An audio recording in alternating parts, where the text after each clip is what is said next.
Il revient à ma mémoire des souvenirs familiers. Je revois ma blouse noire lorsque j'étais écolier. Sur le chemin de l'école, je chantais à pleine voix des romances sans paroles, vieilles chansons d'autrefois. Douce France. Donc Émilie Gobi, présidente du comité des fêtes de Cubières-sur-Sinoble. Donc vous organisez cette fête d'antan tous les ans depuis 9 ans. Et donc vous êtes combien de bénévoles? Alors là, sur la fête d'antan, on est approximativement sur 120 bénévoles. Et combien d'habitants? 103. Voilà. Voilà. Et tout le monde le fait avec le cœur et la passion, parce que c'est le maître mot de l'association, c'est de faire les choses avec le cœur.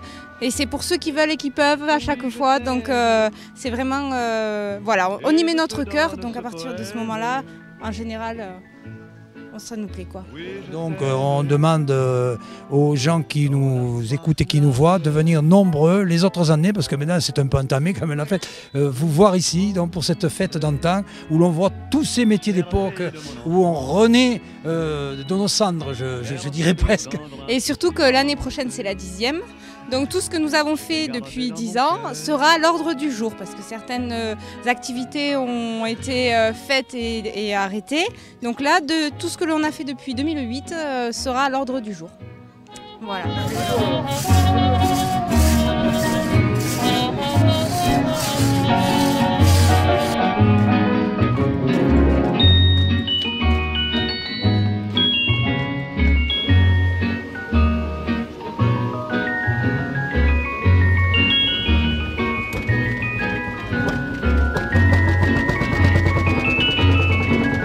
Oui, je t'aime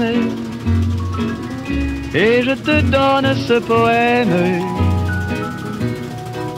Oui, je t'aime dans la joie ou la douleur. Douce France, cher pays de mon enfance, bercé de tendre insouciance, je t'ai gardé dans mon cœur. Je t'ai gardé dans mon cœur.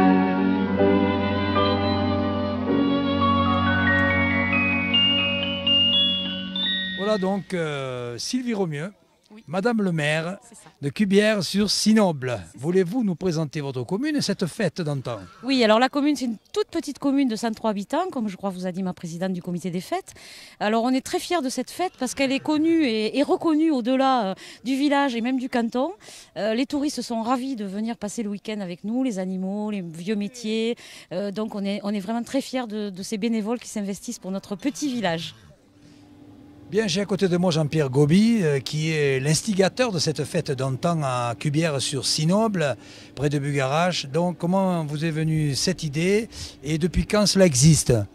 Alors cette fête existe depuis 9 ans maintenant, hein. On a donc créé ça avec toute une équipe de bénévoles pour faire revivre un petit peu tous ces vieux outils qui dormaient dans les granges du village et puis d'essayer de transmettre tous ces métiers à la jeunesse derrière, hein. Donc on a commencé avec quelques métiers, puis petit à petit on fait donc intervenir des artisans comme le forgeron que nous avons ici, et puis on fait aussi des musées où on va mettre en place tous les vieux outils qu'on va retrouver dans les granges pour montrer un petit peu aux gens comment ça se passait il y a un siècle, hein, et en essayant aussi, notamment par la cuisine d'antan, essayer de recréer l'ambiance qu'il pouvait y avoir dans les habitations. Voilà, mais nous sommes ici dans le lieu à vivre, comme on peut dire, car c'était une seule pièce avec la cuisine, la chambre à coucher, la salle à manger, il y avait tout quoi. Voilà, tout à fait, hein. On est dans ce qu'on appelle la pièce à vivre, hein, et tous ces objets, c'est des objets qu'on a sortis de toutes les maisons du village, hein, qui dormaient depuis 50 ans et qu'on a réussi à rassembler et à essayer de faire cette ambiance qui existait à l'époque, hein. Donc c'était pas très très éclairé, hein, et puis il y avait le lit dans un coin et l'évier dans l'autre, le pétrin, et on vivait dans cette pièce unique.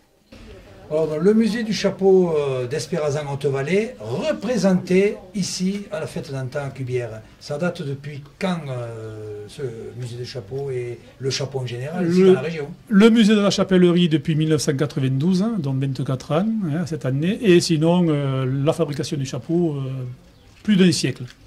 On dira ça comme ça, plus d'un siècle. Voilà, donc alors, les gens qui veulent visiter, il y a des horaires? Oui, bien sûr. Actuellement, c'est donc de 10h à 19h non-stop, en période estivale, juillet et août. Sinon, de 10h30, 12h30, 13h30, 17h30. Vous avez le site donc, internet du musée donc, à consulter éventuellement pour tout ce qui est renseignement concernant tout ça, quoi, les horaires, les informations. Vous avez tout ce qu'il faut.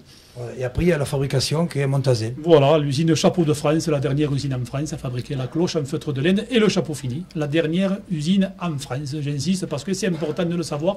Et il faut que l'on conserve cet outil de travail. Voilà. Nous sommes ici donc au musée du bois. Voilà, c'est le musée du bois. Hein. Donc le bois, c'était une pièce très très importante dans tous les villages. Hein. La plupart des objets étaient en bois. Hein, on peut le voir ici jusqu'à la roue de vélo hein, qui est sortie en bois. Et donc tout un tas d'outils pour réparer, travailler, bricoler. Donc que ce soit les roues de charrette, que ce soit les tonneaux, que ce soit les meubles de maison. Hein. Il y a tous ces outils qui étaient dans les granges hein, et qui dormaient. Et alors certains sont réutilisés le jour de la fête et puis les autres, on les expose un peu pour essayer de transmettre un petit peu ce savoir-faire qui existait et qui peine à passer un peu les générations. Ça c'est une herminette hein, et tous les jougs étaient travaillés donc, par les propriétaires, les agriculteurs hein, qui travaillaient leurs jougs à la taille de leurs bœufs. Hein, donc avec cet outil et on voit que celui-là, il n'a pas encore été fini, hein, ni poli, ni dégrossi, tout était travaillé avec cet outil. Alors nous sommes chez le boulanger, voilà, pain tradition, fait comme à l'époque. Vous venez d'allumer le feu. Alors comment vous savez la température avant d'enfourner? Alors la température c'est très simple, on n'utilise déjà pas de méthode moderne puisqu'on est dans la fête des vieux métiers, on tient à conserver cet esprit, quoi. La température on la contrôle simplement en mettant une boule de papier journal au milieu du four quand il n'y a plus de braise et on regarde l'évolution de la... si ça brûle pas trop, quoi. Et on compte environ 20 secondes et au bout de 20 secondes il faut que la température, que le papier devienne brun et qu'il ne brûle pas. Et à ce moment-là on voit si on peut enfourner ou pas. S'il est trop chaud, c'est tout simple, on fait 2 fougasses qui calment la température du four et on enfourne par la suite la grosse fournée de pain. Donc vous produisez des briques et du charbon de bois, mais à la façon ancienne. Voilà, tout à fait. Donc en fait, on part de l'argile qu'on extrait du sol. On le piétine, comme vous pouvez le voir sur les images. Et puis ensuite, on produit les briques à partir de moules faits à la main. Et puis ces moules en fait, sont séchés à l'abri du soleil pour ne pas que la brique éclate. Ensuite, on produit du charbon de bois à partir de la meule que vous avez vue. Et ce charbon va servir en fait dans le four à briques à cuire les briques, voilà, pour produire voilà, ces briques qui vont être utilisées pour construire les maisons, tout ce qu'on veut, quoi. Voilà. Voilà un quartier dans lequel on va tirer un sabot. Voilà. Une fois la peau, l'écorce enlevée, je commence par la semelle qui va se trouver ici. Voilà. L'autre étape, c'est de modeler le sabot. C'est de terminer l'extérieur du sabot avec un outil qu'on appelle le parroir. L'autre, c'était la hache, tout simplement. Là, vous passez donc à l'étape de creuser l'intérieur du sabot. Oui, c'est la partie la plus délicate. Voilà, vous êtes ébéniste tabletier. En quoi cela consiste? Donc cela consiste à faire de l'incrustation sur le bois. Donc c'est un métier d'antan hein, qui n'existe plus, qui permettait donc de rajouter des motifs aux marqueteries. Donc ici pour la fête des métiers d'antan, je travaille donc exceptionnellement donc une plante de garrigue qui est le Doricium. On coupe au milieu avec l'aide de la scie. Ensuite on va faire le trou avec la défonceuse pour aligner derrière donc le bois, donc on peut voir le résultat. Allez, engage, allez, engage, allez, là, Wow. Ici, vous avez donc un manège à bœufs qui date de 1850. Donc on battait le blé à l'aide d'une dépiqueuse et la traction était faite à l'époque par des bœufs. Des bœufs qui tournaient donc avec un manège démultiplicateur et qui permettait de séparer le blé de la paille. Bon, malheureusement, les bœufs ont disparu, le manège est toujours là. On a des chevaux qui sont trop grands pour faire ça. Donc là, pour cette année, nous avons pris un petit tracteur qui permet donc de faire tourner cette dépiqueuse pour pouvoir séparer le blé de la paille. Bon, là, vous allez maintenant flageller le blé. C'est-à-dire que voilà, avec des fléaux que j'ai reconstitués d'époque, enfin des fléaux qui sont neufs, ça se voit d'ailleurs, mais à l'authentique de l'époque, on va vous faire voir comment dépiquer le grain avec ça. Alors, si vous voulez bien, on va démarrer la démonstration. Entendu.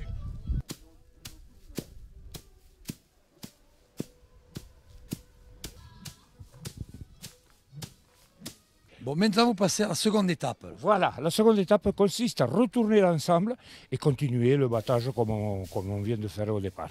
Voilà, tout simplement. On sépare de l'épi. Voilà, d'ailleurs vous pouvez le voir, il est là. Déjà une partie, tout n'est pas là encore, parce qu'il en reste. On va retourner et on continue.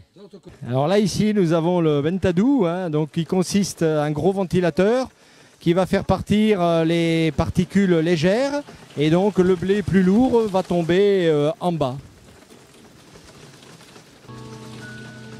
Douce France, cher pays de mon enfance, bercé de tendre insouciance, je t'ai gardé dans mon cœur. Mon village, au clocher, aux maisons sages, où les enfants de mon âge ont partagé mon bonheur. Oui, je t'aime, et je te donne ce poème. Oui, je t'aime, dans la joie ou la douleur. Douce France, cher pays de mon enfance, bercé de tendre insouciance, je t'ai gardé dans mon cœur.